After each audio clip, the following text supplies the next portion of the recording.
Bonjour. Donc moi je suis Ariane Thomasin, je suis directrice de l'établissement et Rosine Boissé est ce qu'on appelle chez les petits frères responsable d'activité, mais c'est chef de service, hein. Donc si vous entendez responsable d'activité, ça veut dire chef de service. C'est ça. Moi ce que je voulais, voilà, peut-être reprendre un peu des choses qui ont été dites, notamment par rapport à tout ce qui est normes et tout ce qui est réglementation. Donc ici on a ouvert au printemps 2016. Donc bien sûr il y a une commission de sécurité qui est venue pour voilà, donc avec à peu près la terre entière, des pompiers, des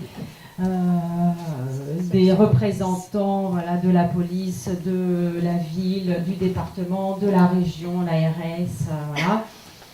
Il y a 2 semaines, on a encore eu une commission sécurité et la semaine dernière, l'évaluation externe par un cabinet extérieur. Donc ça, c'est spécifique pour les établissements médico-sociaux.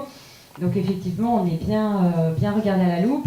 Et je me souviens notamment aux commissions sécurité d'ouverture, voilà, quelqu'un qui signe quand même nos autorisations d'ouverture, nous a demandé de fermer les fenêtres, de faire comme en EHPAD et de pouvoir ouvrir les fenêtres uniquement de 10 cm.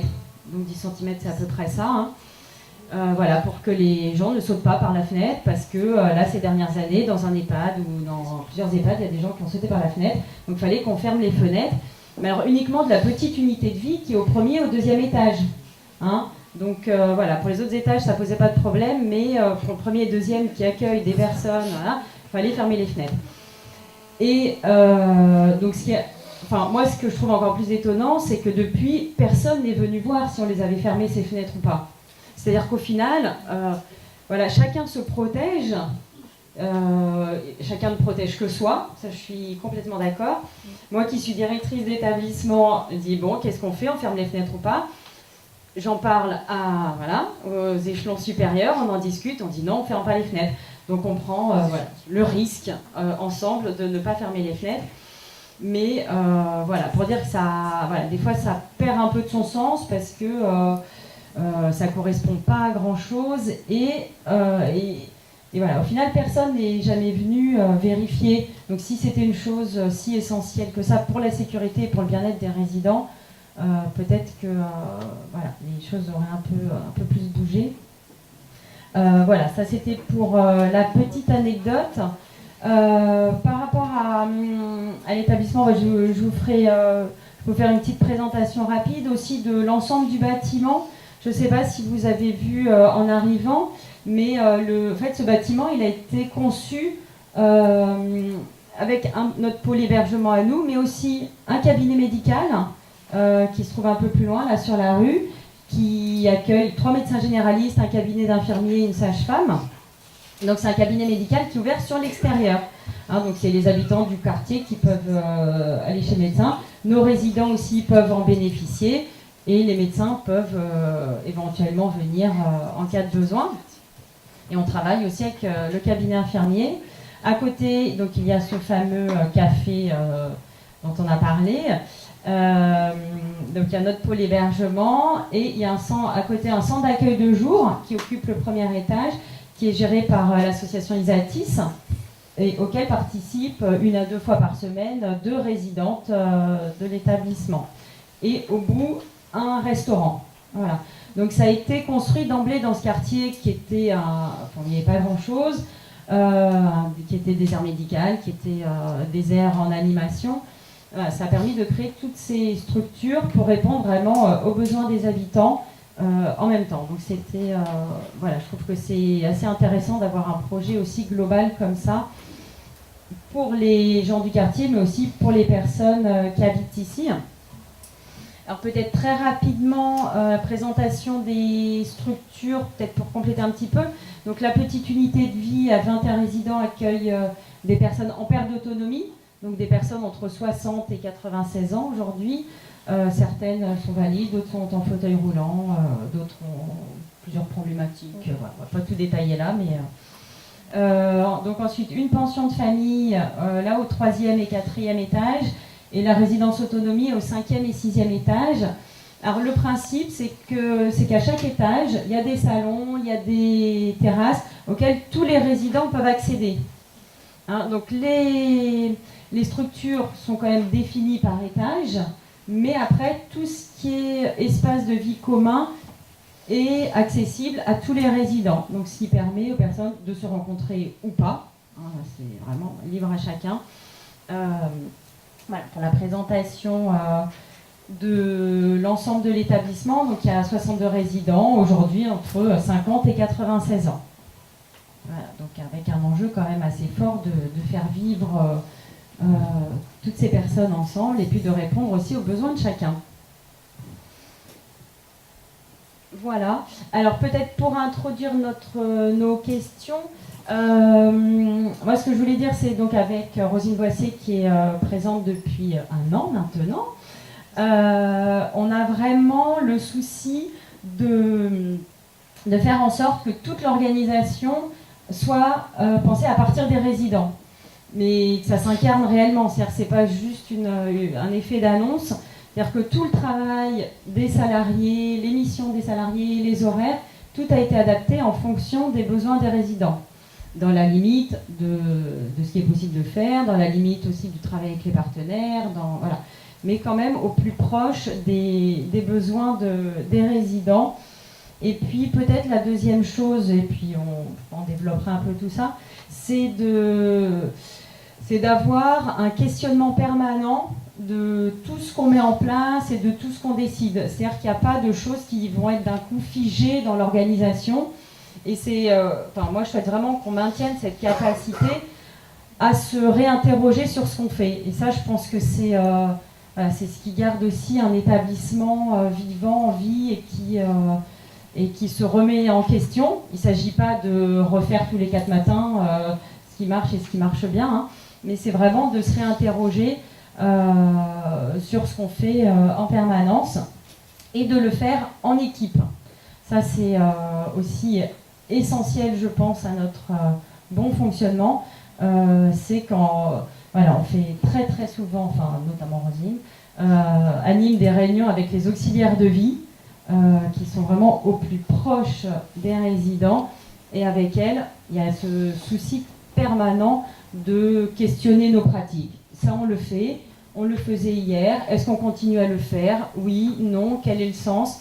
Voilà, ça notamment, ça s'incarne aussi dans les projets personnalisés des résidents. Ça aussi, c'est une chose obligatoire de la loi 2002, voilà. Mais quand on prend le temps de le faire, de bien le faire, de prendre son temps aussi pour le faire, de le faire avec les équipes, voilà, je trouve que ça prend du sens et voilà. Ce qui est intéressant dans le propos d'Oriane, c'est de dire aussi que il ne faudrait pas que vous repartiez avec l'idée qu'on s'affranchit de toute réglementation et que c'est pas du tout le cas. Hein. La loi de 2002, elle s'applique ici et on en est bien conscient. D'ailleurs, Oriane l'établissement a été évalué il y a peu de temps, mais c'est se dire, donc bon voilà, il y a des règles, et aussi comment on les incarne, hein, et comment on les fait vivre et comment on les interprète. Et dans la manière de... Voilà, il y a aussi ce que tu dis, de se questionner. Alors il y a aussi la question du temps pour ça, d'inclure dans les plannings, et c'est pas une mince affaire, d'inclure dans les plannings des temps de roulement où on arrive à tous se rencontrer et se questionner. Je veux dire, c'est quand même plus facile de faire des plannings où on se croise jamais. Hein, c'est plus pratique. Donc il y a un effort, c'est pas insurmontable, mais ça nécessite une conviction, du temps, des financements. Oui, je vois Étienne qui me dit des financements, effectivement des financements, mais il y a quand même une conviction à la base de la direction de faire de cette manière-là. Et ça c'est aussi un message qu'on voulait faire passer. C'est compliqué. Je pense qu'Oriane a passé des nuits et des nuits et des nuits sur les plannings quand on a ouvert l'IRSIN. Mais voilà, aujourd'hui ça fonctionne. Et Rosine, qui nous a rejoint plus récemment et qui a eu un autre parcours professionnel avant, peut en témoigner peut-être, de la manière dont tu fais vivre les équipes. Alors juste par rapport au planning, et après j'ai attendu d'avoir le micro, alors je ne l'ai plus, mais... Non, par rapport au planning, on les a encore refaits récemment. C'est-à-dire que effectivement, ça a été très compliqué de les faire au départ, et on s'est rendu compte qu'il y a des choses qui n'allaient pas, et maintenant on a construit un planning, mais qu'on a construit aussi avec les équipes, pour que tous les vendredis, il y ait 1h30. 1 heure. Avec quasiment toute l'équipe d'auxiliaires de vie. Et ça, c'est vraiment... Enfin, là, je pense qu'on pourra remanier les plannings, voilà, mais ça, on n'y touchera pas. Voilà. Non, je ne me laisserai pas faire. Non, cette réunion, elle est essentielle. Lorsqu'on a eu l'évaluation externe la semaine dernière pour assurer les salariés, j'ai dit, mais au fond, on va vous poser des questions, mais sur ce que vous savez le mieux faire dans la structure, c'est-à-dire votre métier. Soyez naturel, dites ce que vous avez à dire. Vous connaissez bien les résidents, vous connaissez la structure. Ce qui est appréciable quand même au sein de cette structure, c'est que moi je dis toujours, l'éthique ça se pratique. Alors c'est facile à dire, après sur le terrain c'est autre chose. Mais l'idée même qu'avec Oriane, on soit toujours en questionnement de se dire, tiens, pour telle personne, est-ce qu'on n'a pas atteint nos limites? Est-ce qu'on est encore en capacité de l'accueillir dans les meilleures conditions possibles? Et ça déjà, de l'avoir toujours en mémoire, de le construire chaque jour, je trouve que c'est déjà pas mal. Je trouve que c'est une bonne base en tout cas. Et avec l'équipe, on partage souvent sur cette question-là, puisque nous avons des personnes qu'on accompagne au quotidien, qui ont un vrai besoin, que ce soit dans les gestes de la vie quotidienne, mais voilà, la toilette, ça va partir du matin, sur le déroulé de la journée pour la prise des repas, jusqu'au coucher du soir. Alors on a aussi 2 aides-soignants de nuit qui sont présents toutes les nuits, enfin chacun leur tour. Et lorsqu'on a notre grande réunion d'équipe, là on fait une réunion d'équipe sur la journée, où le matin, moi je consacre la matinée à travailler avec les 2 veilleurs de nuit.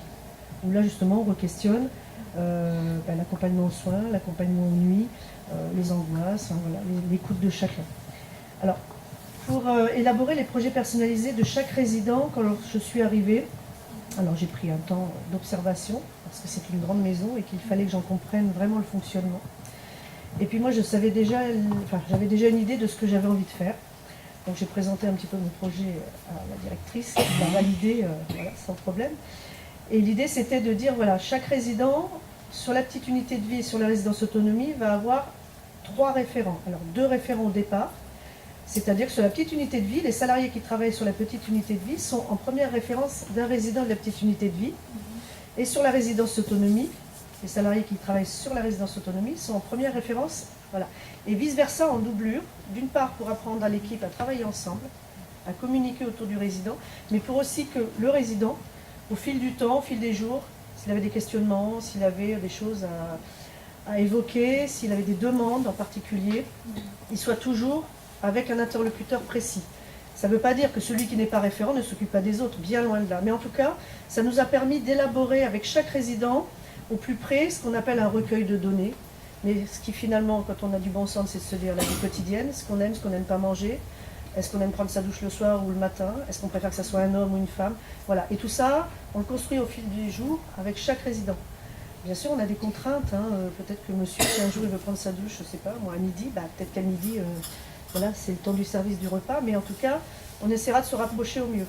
Alors ça, c'est vrai, comme tu le disais, ça demande un effort constant, une vigilance constante, parce qu'il n'y a pas que ça, il y a aussi toute la coordination de ce qui se fait autour de chaque résident. Chacun est dans son petit studio, comme chez lui.